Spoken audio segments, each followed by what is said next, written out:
in Borana. They are fed, especially, they even feed them melted butter, which is poured through their nostrils so that they don't choke when they are feeding them. Right? Now that's special treatment, don't you think? So treated very. A law is passed in the Gumigayo that the horse is as important as the messenger who rides him. He speaks for the Abagada, and therefore, when he arrives, you must treat him ahead of all the other livestock. If you have water that has been poured onto the naniga, onto the trough where animals are watered, the horse comes and is watered before any other animal. So horsemanship is very important, and indeed, in the history of Ethiopia, I have come across a reference which is absolutely stunning by a man who was sort of the court historian of Emperor Menelik, who was describing why their ancestors made their capital on the mountains, on the hillsides in Shoa. And he says the reason was that we are safe when we are on the hillsides because the Oromo who are occupying the territory all around us are horse riders. They come on horseback. Any place that they can reach on horseback, they have already occupied. So we are now on the hillsides in order to protect ourselves from them. And he says, this is an Amhara writer, the principal biographer of Emperor Menelik was saying this. They are like eagles that watch the rats on the ground from the top of a tree. Now, that's quite an image.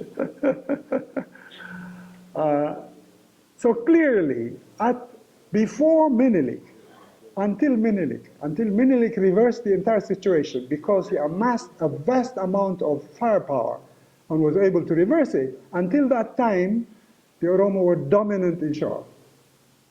Completely dominant. Not just in Shoa, in a great many other places besides that. So it's only after Menelik that the entire thing gets reversed, and a new history is written about Ethiopia. A new history that says that the Oromo came like a flood. They came They came like a flood.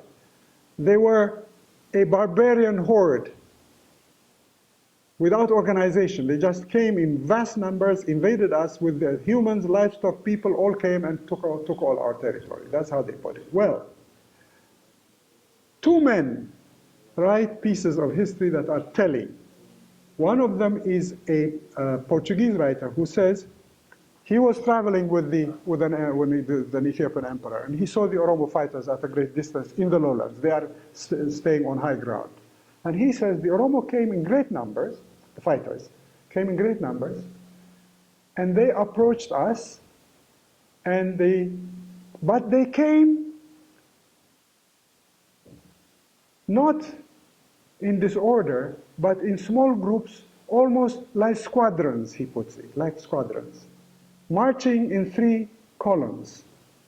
And they came and stopped just at the point where we could not reach them with our guns. Clearly, this is a man, he's not favorably inclined toward the Oromo at all. He's fighting against them. But he says they are not barbarians. They are organized. They have a military organization. Now, another piece of historical information comes from Emperor Susinius. Emperor Susinius is a fascinating guy. Fascinating man. He was captured as a child by the Oromo, raised as their own child until adulthood. When he became a young adult, he told them, do you know that I am the son of a king? And they said, well, when they raided the king's palace, they didn't realize that they were capturing the king's family or the king's child. He said, I am the son of the king, and so they said, well, if that's the case, we will raise an army for you, you can go and recapture your throne, which of course he did. But he spoke Oromo fluently and he organized his army in the style of the Oromo. And he says something quite fascinating. He said, when he came to power in Gondar as emperor, the Shoan kingdom refused to obey him. They said he's Galla, so he's not our ruler. So he started a campaign against them. So he says, or the biographer says, I'll say it in Amharic and I'll translate it into English. As Susinios Dagmo, Zeselase is the ruler of Shoa. Zeselase Lemaugat Wasanu. ሰራዊታቸውን አስነስተው ወደ ሸዋ ሄዱ። ዘስላሴ ደግሞ በተነፋ ልብ ማን ያህለኛል ማንስ ይደፍረኛል እያለ ጠበቃቸው። አጼ ሱሲኒዮስ ደግሞ ሰራዊታቸውን እንደጋላ የርብርቦሽ አሳመሩ። የርብርቦሽ ማለት in columns organizing የርብርቦች አሳመሩ። በዚያን ጊዜ የሸዋ ሰራዊት ደግሞ እንደ ገበያተኛ እርምስምሶች ነበሩ። This is an Ethiopian emperor who is writing this. So the emperor says, the emperor organized his army in columns in the style of the Oromo warriors, but the Shoan army was like a bunch of people walking to the marketplace, unorganized, እርምስምሶች. So, the history that was rewritten after Minilik is full of misconceptions and misrepresentations that says the Oromo army was a barbarian horde, when in fact it was a highly organized military organization. Enough about the military stuff, and Madagalma, who is a very distinguished leader. Now, the Kallu institution is very important in Borana. The Kallu is a sacred figure. One of them came straight from heaven. The other, they found him on the ground and they raised him. The one for the Sabo and for the Gona. Both of them have powers that are mystical. They are represented by two poisonous snakes. They're the most poisonous snakes.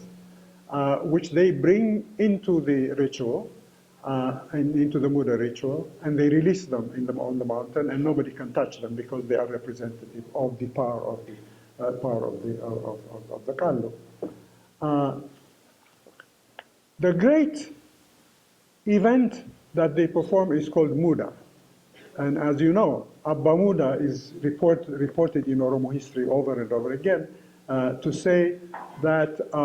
All over Oromo, Muda was performed, Abba Muda was performed, and people went on pilgrimages on foot through all kinds of territories, enemy territories. And as long as they display the forked stick, which represents the pilgrim, sacred, they are protected and they are given safe passage through their territory. So, Muda is the great ceremony that they performed, and on that occasion, and that's the only occasion, when Geda and Kallu come to the same event. On that occasion, the Kallu blesses the Abba Geda, blesses the land, blesses the future fertility and productivity of the country.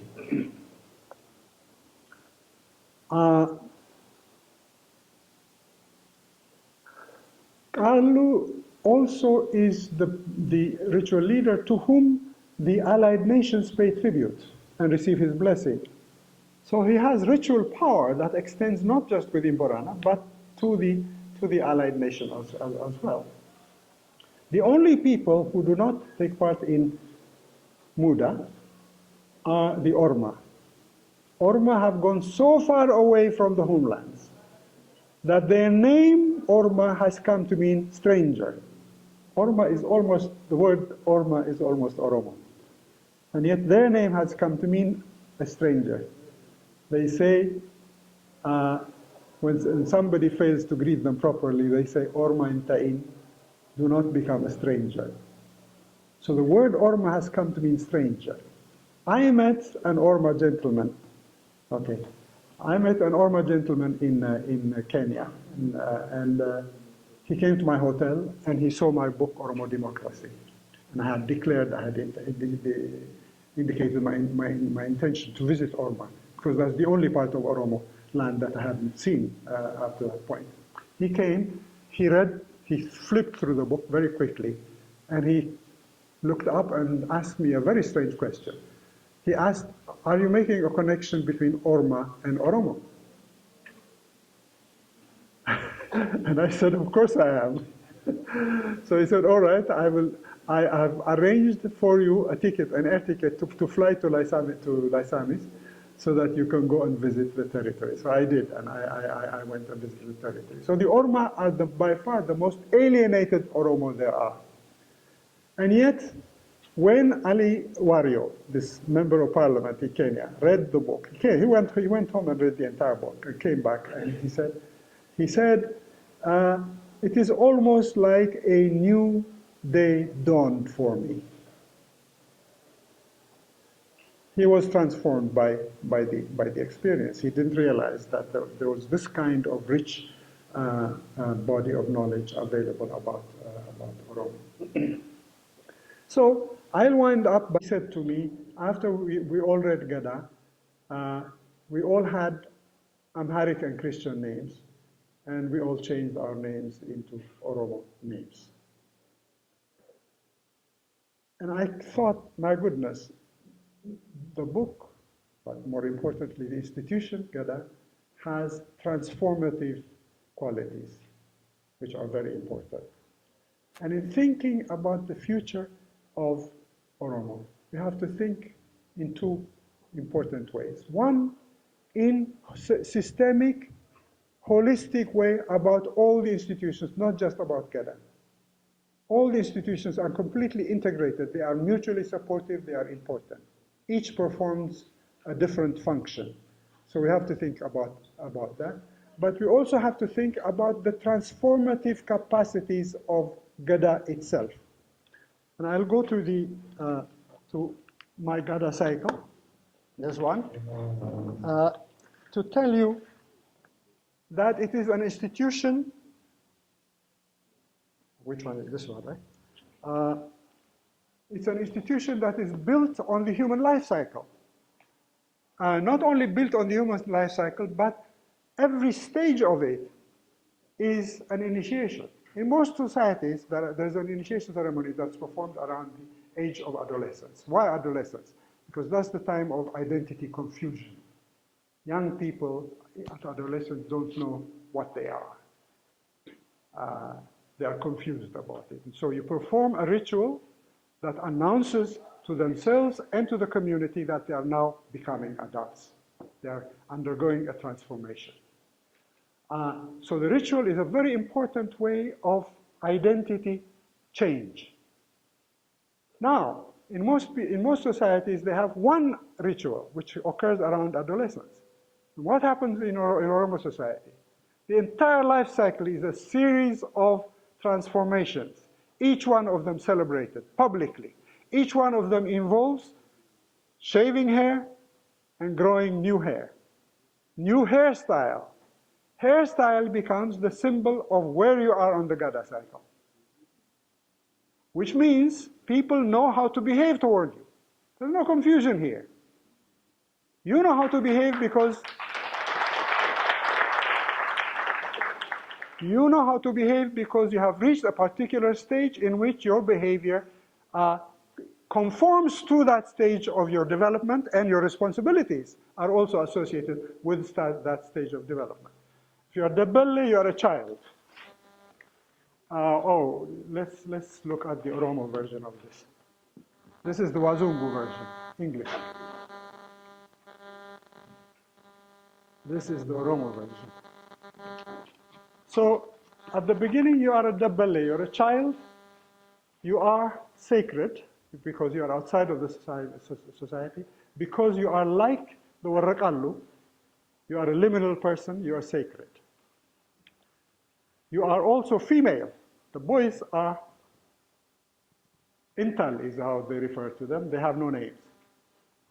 Upon naming the Gubisa for the eldest and Mogasa for the eldest, Gubisa for the others, they change name. They have names. They acquire names, and then they change identity, sex. Are changed here. They cease to be females and become males. From here on, they have to begin addressing them as boys, not girls, and they now have names. So on, he'll be called Guyo, that's his name, and then his father begins to call himself Abba Guyo, not by his own name. So not only here, but his father also is undergoing a transformation, a social transformation. Then we come to the Gamme grade, at which point all kinds of ceremonies take place, both for the Hariya and for the Luba. This is the formal initiation ceremony by which they become a collective body. From now on, from the rest of their lives, they are a Luba or a Hariya, a corporate body, united. Then, these are the two ceremonies that they perform is called Ijolle Kuch for Hariya and Walargi and Nyachisa for the Luba. Having performed this, they have the Lallaba ceremony. They elect the 6 leaders that are going to be their leaders from now until the end of time. These six leaders are called Adula. One of them becomes Hayufite, the top Hayu, the top leader, and he is the leader of Borana for a period of 8 years. No more. No extension of, no lifetime presidency, none of that nonsense. 8 years and no more. And the Ayantu will tell you exactly when it is that you have to hand over power. 8 years calculated by the Ayantu using what? Using the astronomic calendar of the Borana. Unfortunately, I don't have time to tell you about the astronomic calendar. But the astronomic calendar of the Borana is a very complicated astronomic calendar by which they decide, they know how to tell the day and the month for the entire year by looking at the relative position of the moon and the stars, 7 different stars. That calendar has now been examined by astronomers. An astronomer from NASA by the name of Doyle has just written another article, but he wrote one many years ago, in which he says, yes, this is proven to be fully valid astronomic calendar that is accurate. On top of that, it was discovered later by archaeologists in Kenya, where they found what was thought to be burial grounds up to that point. And when they looked at it, it doesn't look like burial grounds at all, because the pillars that were planted were pointing in all different directions, unlike the Sodu, which is planted on the graveyard by the sons of the deceased individual. And what are these pillars? They are pillars that point to the sky to tell you exactly where the conjunction between the star and the moon are going to take place. Each star and the moon. It's called Aha. Okay? The coming together of the star and the moon. So these pillars are pointing in the sky. Now the astronomers have figured out, have looked at these and decided that they are precise pointers. So this is a primitive observatory, pointing at each one of these points in the sky. All of them, however, had an error of 1 degree. Then astronomers had to come together and find out why there is an error of 1 degree. Because there is something called precession in astronomy. The position of the Earth sways this way as it goes around the sun. That swaying takes 26,000 years to go and come back. 26,000 years. Which means that every 1,000 years, the way we look at the stars shifts. And so because of that, these pillars are precise, but they are accurate only when they were planted. So they tried to figure out when they were planted, and they found out that it was approximately 300 years before Christ.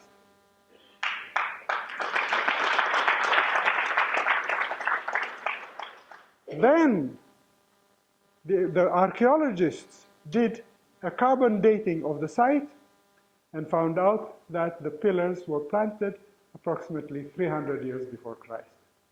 So two different sources of information that prove that the ancestors of the Borana, the ancestors of the Oromo, the ancestors of the Kushites had an astronomical calendars 300 years before Christ, at a time when the rest of the Horn of Africa was illiterate. Not just the rest of Africa, the rest of Africa was illiterate. So, the astronomical calendar is now a part of the Oromo heritage, which is a first in the African continent. It is the first one ever discovered that shows that there are archaeological remains that have connections with astronomical observations. It's the first of its kind. There are sites like that elsewhere, Maya and Aztec in Central America, among the Chinese and in the Hindus in ancient times. In Africa, there is no evidence of astronomical observations of this kind that have been proven to be correct. So Oromo has something very rich to be proud about.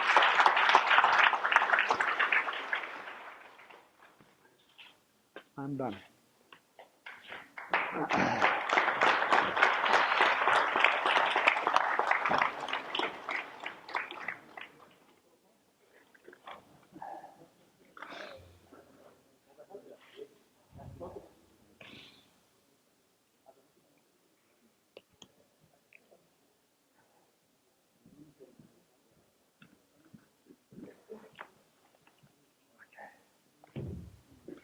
I know many of you would like to ask questions about your research or about this presentation.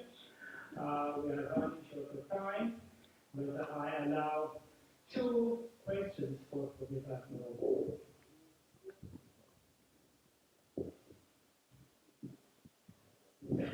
From the front. Yes. Okay. Professor, thank you much, and it's really a blessing to have you here. And I really learned a lot today. So, but I got a few questions for you. What is the main reason for you to study about Oromo and in particular the Veda people? What was the reason? Yeah, the main objective. Objective.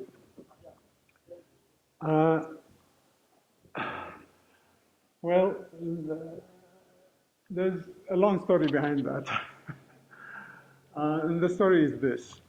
As a child, as I was growing up in Eritrea, I had a great-grandfather by the name of Cleshi Zoratio Muse, who was one of the founders of the evangelical church in Eritrea. He lived in Umkulu on the near the seashore, and he had a colleague by the name of Onesimus Nasib, who was an Oromo sold into slavery, purchased by Munzinger, and given to the evangelicals in Asmara. This is before the Swedes arrived. These were a group of Orthodox ministers who decided to read the Bible in the native language and were persecuted for that and fled and lived on the seashore. So as a child, I learned about Onesimus Nasib from my grandfather. He had a great respect for him. And when I came to Addis Ababa for my education, I had many Oromo friends. My father was a colleague, a partner of Onesimus Nasib. And I came to know when in Addis Ababa, because the evangelical church, by the way, the evangelical church, the first people who evangelized Wallaga are Onesimus Nasib and an Eritrean colleague who went with him to Wallaga. So when I went to Addis Ababa and became a member of the evangelical church, I found that half of that community was evangelicals from Wallaga. So I made many friendships and came to respect and love my Oromo colleagues. So when I came to do my dissertation, I was wondering, what could I write about for a dissertation? The librarian saw me sort of suffering about that issue, and she said, you know that there's a book that we published that is about your country. And I said, would you like to have it? I said, of course. She said, she handed me a copy of Cerulli's Folk Literature of the Gala, which was published by Cerulli is an Italian. He came as a visiting professor to Harvard. This is a contingency after contingency. He comes to Harvard to teach for a year, and he published a book about the Oromo called The Fertile Literature of the Gala, and I get a hold of a copy of his book, and I'm fascinated by what he had to say. So I ended up doing my dissertation proposal on the Oromo. Got funding and ended up writing about it. In 1963, I went for a conference of Ethiopian studies directly from Borana to Manchester. And Cerulli was in the front row, seated. He had drawn the Gada cycle on his book. And I had drawn a different Gada cycle. And he was watching, I mean, he was literally at the edge of his seat throughout my presentation because I had solved the problem that he had started to work on. He created a closed Gada cycle, and I said, no, it's an open Gada cycle, it's a spiral, and people can go on after the end of the cycle. They do not go back into the cycle. So that's the complicated reason why I ended up. Partly it is love of my friends and my great-grandfather's love for Onesimus Nasib that ended up driving me into the field of Oromo studies. But once I started working on it, the rest was simply a matter of being deeply involved with it, so that for 40 years I simply thought about nothing but the Gada system. And I'm still thinking about it. By the way, it is a gold mine. There's no way of finishing your study of the Gada institution. I hope you and your children will continue to study it for a long time to come.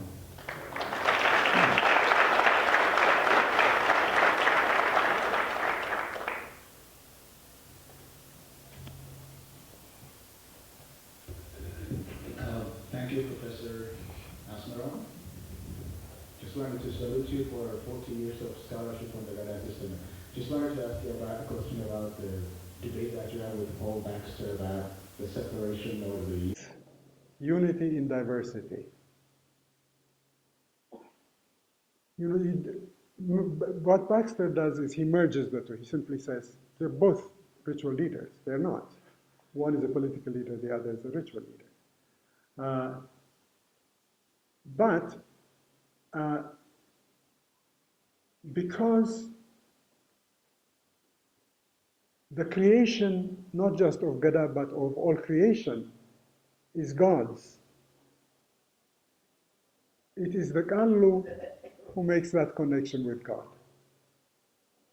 And therefore, on the ritual sphere, he is the superior, the supreme leader. He is Moti. Between quotations, they call him Moti. Okay? The Abagada is the secular leader with limited authority. The Gallu, by the way, is for life.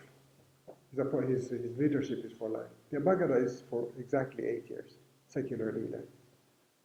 So this is a counterbalancing of two different forces, two different types of leadership,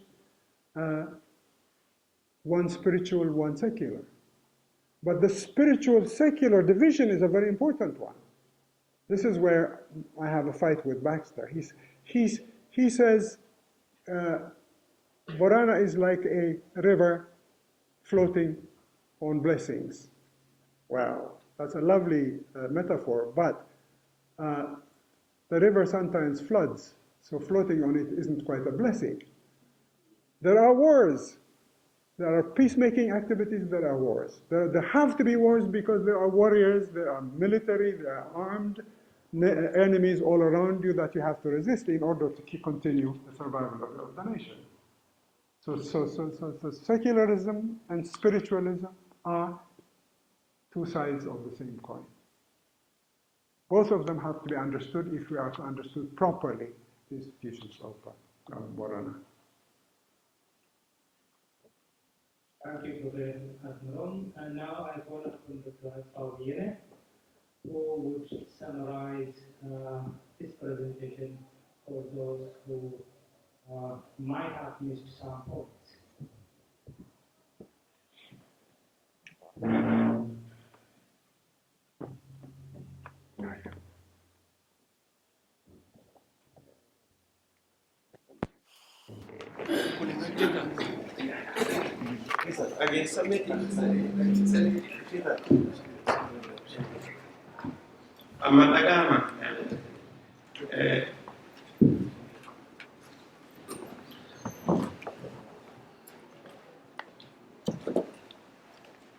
Summarize for the he can you want to put Professor Asmerom Legesse.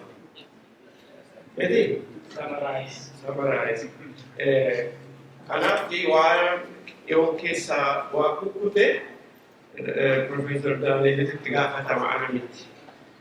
Waa'ee mataa afur sistema afur lafa kaa'anii kan ittiin jalqaban gumii tokko gadaa lama qaalluu sadii fi hiriyyaa arfan kan waan baay'isanii irratti haasa'anii keessa lixanii waa'ee arfan kana tokkoon otuun tahin arfan kana matoota kana waan walitti guduuf sanarratti yeroo baay'ee kan fidhan walii galee amma gadaa fi hiriyyaa gidduu yeroo baay'ee waan dildilli hin jirre waan jara kana walitti guduuf hin jirre godhamee ilaalamaa ture garuu gadaa fi hiriyyaan hojiin isaanii baay'ee walitti hirkataadha.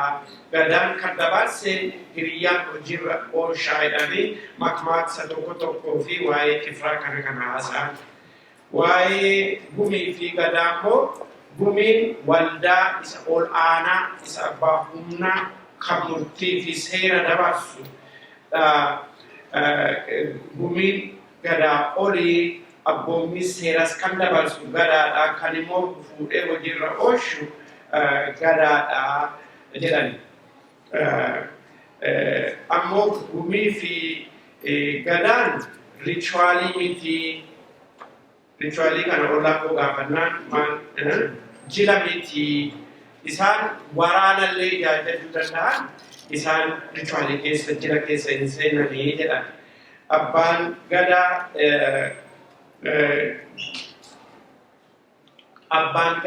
utuma abbaan gadaa gumiidhaan ajajamuyyuu waamee gaafa gumii sana gaggeessuu danda'a.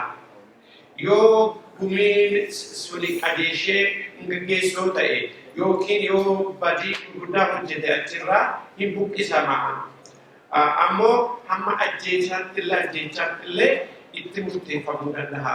Garuu booranni haa ajjeesamu hin jedhu afaan sana hin hambisu hin hanqisu hin abaaru jedhan. Garuu abaarsiisuun namicha abaarame sun achiinis asiinis karaa illee beekamus danda'a du'uunsaan oolu.